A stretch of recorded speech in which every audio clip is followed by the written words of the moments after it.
എല്ലാവർക്കും സ്വാഗതം. ഈ റിവ്യൂ ഇഷ്ടപ്പെടുവാണെങ്കിൽ ഒന്ന് ലൈക്ക് ചെയ്തും സബ്സ്ക്രൈബ് ചെയ്തും സപ്പോർട്ട് ചെയ്യണേ.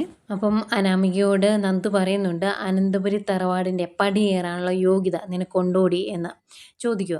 അന്നേരം അനാമിക തിരിച്ചും പറയുന്നുണ്ട്, അങ്ങനെ യോഗ്യതയില്ലാത്ത പലരും അതിൻ്റെ അകത്ത് കയറിയിട്ടുണ്ട് എന്ന്.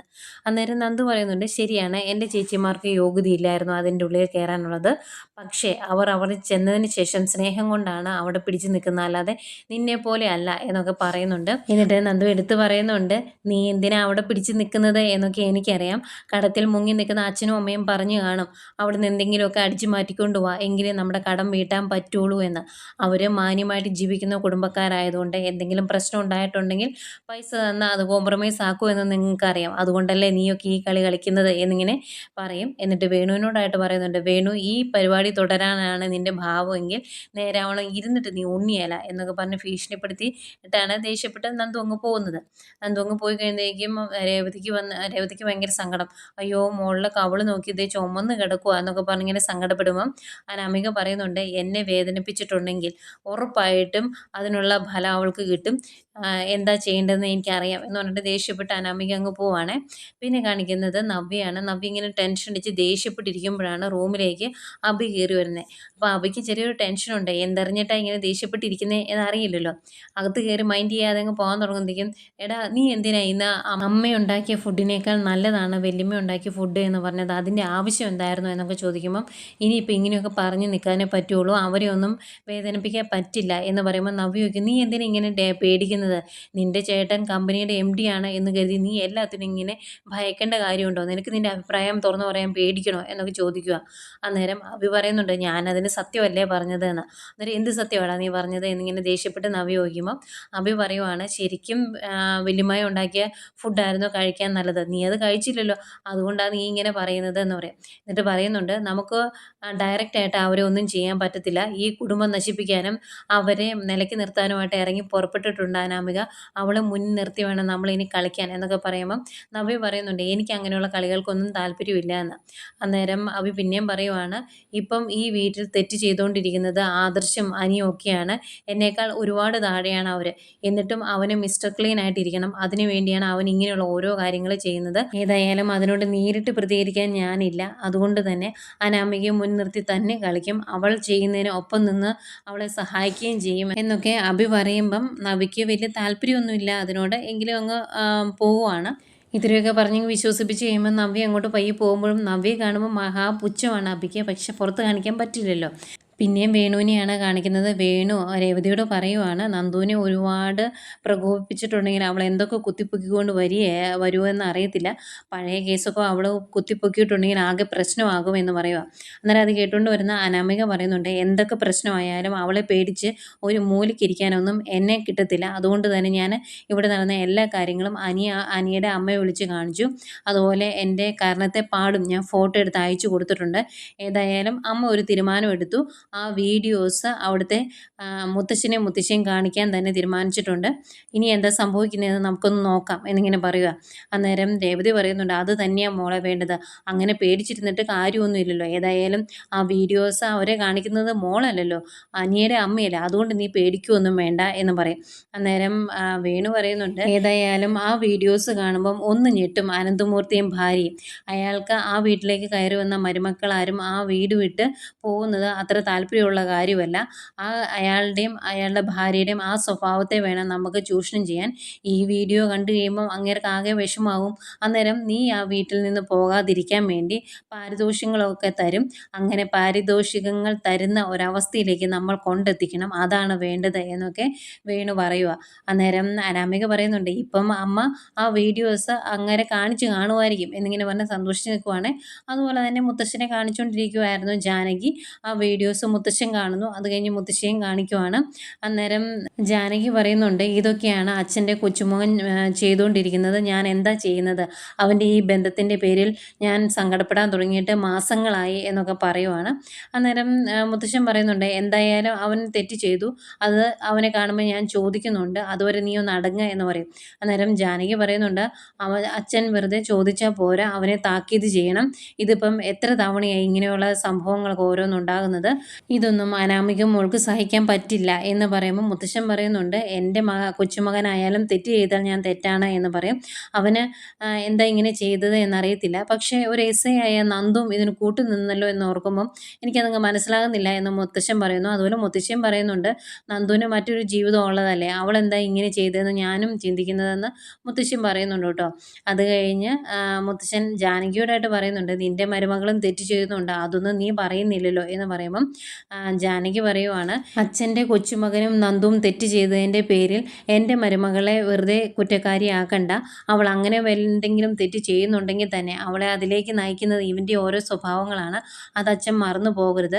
പിന്നെ നന്ദു ഇങ്ങോട്ട് വരുന്നത് ഇഷ്ടമല്ല എന്നൊക്കെ നയന പറയാറുണ്ട്. അതൊന്നും ശരിയല്ല. അവളാണ് ഇതിനെല്ലാം പ്രോത്സാഹിപ്പിക്കുന്നത് എന്ന് പറയുമ്പം മുത്തശ്ശൻ പറയുന്നുണ്ട്, നീ ഇതിൻ്റെ ഇടയ്ക്കേക്ക് നയനെ വലിച്ചിടുകയൊന്നും വേണ്ട. നയന ഒരിക്കലും ഇങ്ങനെ ആവശ്യമില്ലാത്ത കാര്യങ്ങളൊന്നും ചെയ്യില്ല എന്ന് പറയുന്നു. അന്നേരം ദേഷ്യമായിട്ടോ ജാനകിക്ക്. അന്നേരം ജാനകി പിന്നെയും പറയുന്നുണ്ട്, ഏതായാലും അച്ഛൻ ഇതിന് ഒരു തീരുമാനം എടുക്കണം, അവനെ താക്കീത് ചെയ്യണം, എങ്കിലേ ശരിയാവുകയുള്ളൂ എന്നൊക്കെ പറഞ്ഞിട്ട് ജാനകി അങ്ങോട്ട് പോകും. പോയി കഴിയുമ്പോൾ മുത്തശ്ശൻ ഇങ്ങനെ അതിനെപ്പറ്റി ഇങ്ങനെ ആലോചിച്ച് നിൽപ്പുണ്ട്. പിന്നെ കാണിക്കുന്നത് നന്ദുവിനെയാണ്. നന്ദു ചെക്കിങ്ങിൽ നിൽക്കുവാണ്. ട്രിപ്പിൾ അടിച്ചു വന്നവർക്കൊക്കെ ഫൈനൊക്കെ അടിച്ച് ഇങ്ങനെ നിൽക്കുന്ന സമയത്ത് ഇതേ വരുന്നു നമ്മുടെ അനി.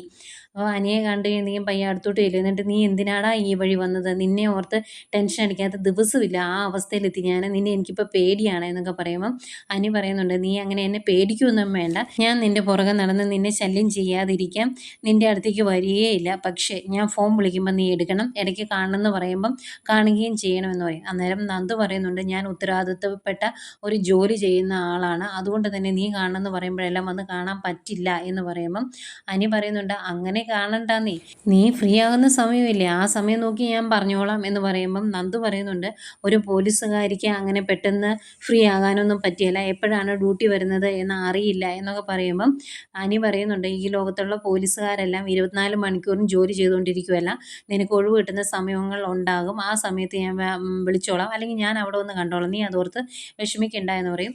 അന്നേരവും നന്ദു പറയുന്നുണ്ട്, നീ ഇവിടെ നിൽക്കല്ലേ, ഒന്ന് പോകാൻ വേണ്ടി ഞാൻ എന്താ തരേണ്ടത് എന്ന് ചോദിക്കുമ്പോൾ, നീ പ്രത്യേകിച്ചൊന്നും തരുമൊന്നും വേണ്ട, ഏതായാലും നിൻ്റെ ജോലി തടസ്സപ്പെടുത്തേണ്ട, അതങ്ങ് നടന്നോട്ടെ, ഞാൻ ഇവിടുന്ന് മാറിയിരുന്ന് നിന്നെ അങ്ങ് വായി നോക്കിക്കോളാം എന്ന് പറയും. അന്നേരം നന്ദു പിന്നെയും ദേഷ്യപ്പെട്ട് ചോദിക്കുക, നീ എന്താ നീ ഇങ്ങനെയൊക്കെ ചെയ്യുന്നത്, ശരിക്കും നമ്മൾ തമ്മിലുള്ള വീഡിയോ എടുത്തതും എല്ലാവർക്കും അയച്ചു കൊടുത്തതും അനാമികയുടെ അച്ഛനാണ്, അതറിഞ്ഞതിന് ശേഷം എനിക്ക് ദേഷ്യം വന്നിട്ട് അവളുടെ വീട്ടിൽ പോയിരുന്നു, അവിടെ അവളും ഉണ്ടായിരുന്നു, അവളുടെ കാരണത്തെ അടിച്ചിട്ടാണ് ഞാൻ പോകുന്നത്, ഇനിയിപ്പോൾ ഇതിൻ്റെ പേരിൽ എന്തൊക്കെ പ്രശ്നം ഉണ്ടാകുമെന്നറിയില്ല, മിക്കവാറും ഇതിൻ്റെ പേരിലുള്ളൊരു പൊട്ടിത്തെറി നിൻ്റെ വീട്ടിലുണ്ടാകും, എന്താണെന്ന് അറിയാൻ പറ്റിയല്ലോ എന്നിങ്ങനെ പറയുമ്പം അനി പറയുന്നുണ്ട്, നീ ഇങ്ങനെയുള്ള കാര്യങ്ങളൊക്കെ ചെയ്തായിരുന്നോ, എങ്കിലും എന്നോടുകൂടെ പറയാൻ മേലായിരുന്നോ, ഞാനൂടെ കൂടെ വരില്ലായിരുന്നോ, അവളെ മാത്രം തല്ലിയേ പോരായിരുന്നോ, അവളുടെ അച്ഛൻ്റെയും കാരണത്തിൻ്റെ ഓർണം കൊടുക്കണമായിരുന്നു, ഇനിയിപ്പം ഇതിൻ്റെ പേരിൽ അനന്തപുരിയിൽ എന്തെങ്കിലും പൊട്ടിത്തെറി ഉണ്ടായാലും നീ പേടിക്കുകയൊന്നും വേണ്ട, അങ്ങനെയുള്ള പൊട്ടിത്തെറികൾ ഉണ്ടാകണം, എന്നിട്ട് അതിൽ അവളും പെട്ട് അവൾ പൊട്ടിത്തെറിച്ച് പുറത്തേക്ക് പോകണം, അതാണ് വേണ്ടത്, എൻ്റെ ജീവിതത്തിൽ ഇതുപോലൊരു പ്രതിസന്ധി ഇതുവരെ ഉണ്ടായിട്ടില്ല, എന്നെ സ്നേഹിക്കാത്ത ഒരുത്തിയുടെ കൂടെ ജീവിക്കേണ്ടി വരുന്ന എൻ്റെ അവസ്ഥ നിനക്കത് പറഞ്ഞാൽ മനസ്സിലാകുകയില്ല എന്നൊക്കെ അനി പറയുമ്പം നന്ദു പറയുന്നുണ്ട്, എന്താണെങ്കിലും നീ എൻ്റെ പുറകെ നടക്കല്ലേ, നീ ഇവിടെ നിന്ന് പോ എന്ന് പറയുക. അന്നേരം അനി പറയുന്നുണ്ട്, നീ അങ്ങനെ വിഷമിക്കൊന്നും വേണ്ട, ഞാനിവിടെ മാറി നിന്ന് നിന്നെ വായി നോക്കിയിട്ട് പോകുന്നുള്ളൂ എന്ന്. അതുപോലെ തന്നെ അനി ബൈക്ക് അങ്ങ് മാറ്റിയിട്ടിട്ട് അവിടെ നിൽക്കുവാണേ. അന്നേരം നന്ദു മനസ്സിലോർക്കുന്നുണ്ട്, ഇവന് എന്താ ചെയ്യേണ്ടത്, ഞാൻ ദേഷ്യപ്പെട്ടിട്ടുണ്ടെങ്കിൽ അവൻ എന്താ ചെയ്യുന്നതെന്ന് നമുക്ക് മനസ്സിലാകുകയില്ല, അതുകൊണ്ട് ഒന്നും പറയാനും പറ്റിയല്ലോ എന്നിങ്ങനെ ഓർക്കുന്നുണ്ട്.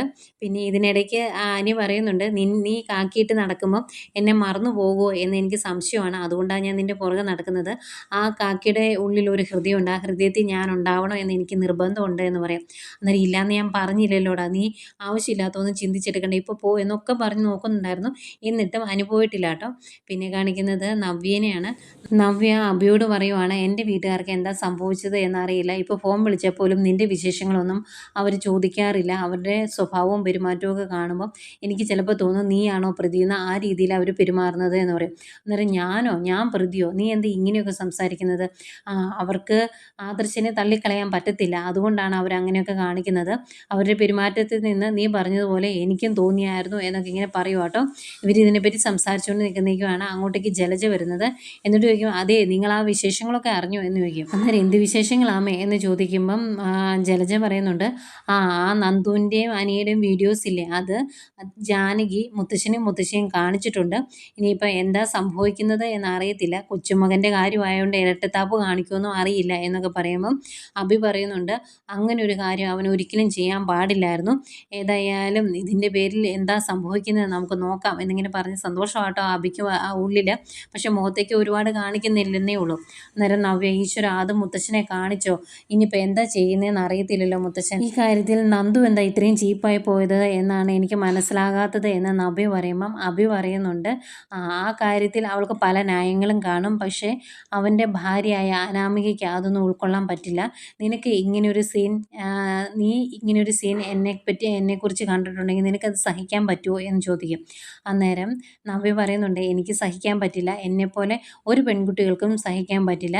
നീയാണ് ആ സ്ഥാനത്തെങ്കിൽ പിന്നെ നീ ജീവിച്ചിരിക്കില്ലായിരുന്നു എന്നാണ് നവ്യ പറയുന്നത് കേട്ടോ. അന്നേരം ജലജ പറയുന്നുണ്ട്, ഏതായാലും പണ്ടത്തെ ആനന്ദമൂർത്തി അല്ല ഇപ്പോഴത്തെ ആനന്ദമൂർത്തി. പണ്ടത്തെ ആനന്ദമൂർത്തിയുടെ വെറും ഒരു നിഴൽ മാത്രമാണ്. അതുകൊണ്ട് കൊച്ചുമോൻ്റെ കാര്യമായതുകൊണ്ട് ഇനിയിപ്പം അത് മൂടി വയ്ക്കുമോ, അനിയുടെ ഭാഗത്ത് നിൽക്കുമോ എന്നൊന്നും നമുക്കറിയത്തില്ല. എന്താ സംഭവിക്കുന്നത് നോക്കാം എന്നൊക്കെ പറഞ്ഞിട്ട് ജലജ അങ്ങോട്ട് പോകുന്നു. അവിടെ വലിയൊരു അടി പ്രതീക്ഷിക്കുന്നുണ്ട് അവരെല്ലാവരും. അങ്ങനെ ടെൻഷനോട് നിൽക്കുവാണ് ഏതായാലും നവ്യയും. ഇതൊക്കെ കാണിച്ചുകൊണ്ടാണ് ഇന്നത്തെ എപ്പിസോഡ് അവസാനിക്കുന്നത്.